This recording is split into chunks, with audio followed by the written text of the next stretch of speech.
Department of Defense's budget for 2025-26 is set at 55.941 billion, a slight nominal increase from 55.50 billion last year. But this is not growth. It is a 3.74% decrease in real terms. How dare this government speak of modernization and readiness when our defense force is being bled dry by budget cuts and bureaucratic negligence? In 1994, South Africa spent 2.7% of its GDP on defense. Today, that figure has withered to a pitiful 0.7% of GDP. This is not just mismanagement, it is strategic sabotage.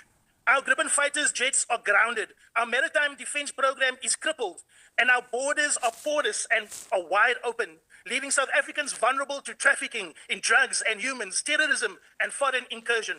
In 2023-24, flying hours plummeted from the planned 12,000 hours to just 6,904 hours.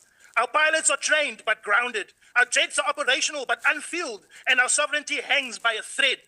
Gripen fighters, once the pride of our Air Force, now sit decaying in hangars, starved of maintenance and spare parts. It is a national shame that while our skies go unguarded, this government spends 1.62 billion on contractors who deliver nothing but invoices.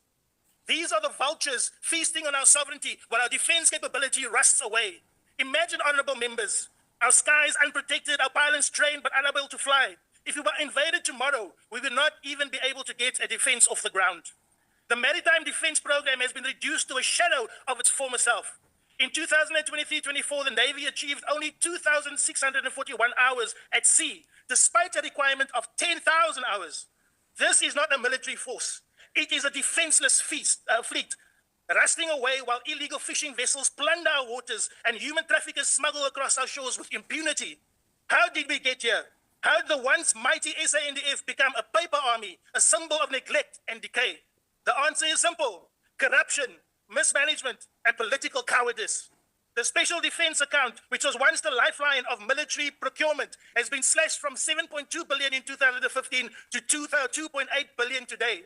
Our ports are exposed, our shores are vulnerable, and our Navy is hollowed out. While illegal trawlers rip billions from our oceans, our government fiddles with budgets and caters to contractors who have never set a foot on a ship. Honorable Speaker, let me say this without hesitation. Foreign governments cannot dictate how South Africa spends its money. The IMF and World Bank are not partners. They are economic hitmen, extracting our wealth and crippling our sovereignty. Their so-called austerity measures are nothing more than modern economic colonization, designed to keep us weak, indebted, and compliant, but not under Umkhonto. Since the ANC signed us over to these financial overlords, our defense budget has been hollowed out.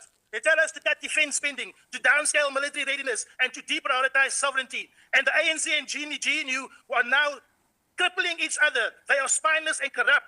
They bow its head in submission, sacrificing our sovereignty on the altar of foreign approval from Brussels and Washington. They sold our sovereignty not with guns, but with pen strokes, not with tanks, but with loans. Many of whom are politically connected. These are not strategic investments. These are payouts to cronies, bleeding our defense force while our soldiers go without modern equipment and die in the field. Last year, 1.97 billion was spent on travel and subsistence, and another 1.007 billion is projected for this year. While our soldiers sleep in crumbling barracks and eat rationed food, government officials jet set across the globe, burning through public funds with reckless abandon. This is not mere mismanagement. This is the theft from our soldiers and the theft of their lives and the theft from our veterans and the theft from the people of South Africa. Let us speak about our military veterans, the Umkhonto we Sizwe soldiers, and those who stood on the front lines of our liberation struggle. They were promised dignity, respect, and economic freedom. But they were promised that. But what do they have? Broken promises and empty pockets. The Department of Military Veterans is a monument to ANC and GNU failure, and this budget proves it. According to the 2023-24 Audit Action Plan, the DMV failed to account for 6.5 million in irregular expenditure, including expenses for the MK Unification Conference in East London. Millions worth of military equipment cannot be accounted for. This is not oversight. It is organized corruption designed to loot under the guise of bureaucracy. Under the MK, things will be different. We will rebuild the SANDF to full combat readiness by investing in local manufacturing, creating jobs, cutting out corrupt contractors, and redirecting funds to soldier welfare.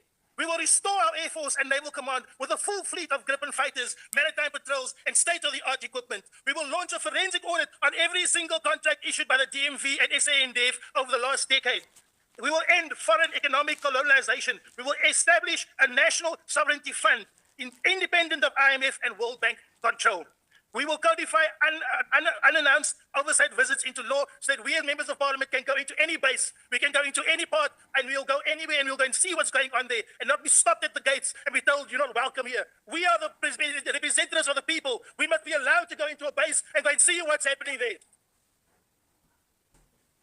We will honor our veterans with a dignified housing, medical care, and economic inclusion that they were promised and that they paid for with their lives. They went and they fought for us on the borders. They fought for us in this country, and we are their children, and we are the ones that stand with them. And in their honor, we stand here today. So, Mr. Chair, Honorable Speaker, this midterm strategic review is not just a report. It is a confession of state betrayal. We, the Contractors Party, reject it with the contempt that it deserves. We demand its immediate overhaul and call for the Minister of Finance to account before this House for its treason against our Defence Force and against our veterans. We are in Contractors, and we will not stop until our military is rebuilt, our sovereignty is restored, and our veterans are honoured with the dignity that they deserve. Gaiga Gans, I thank you.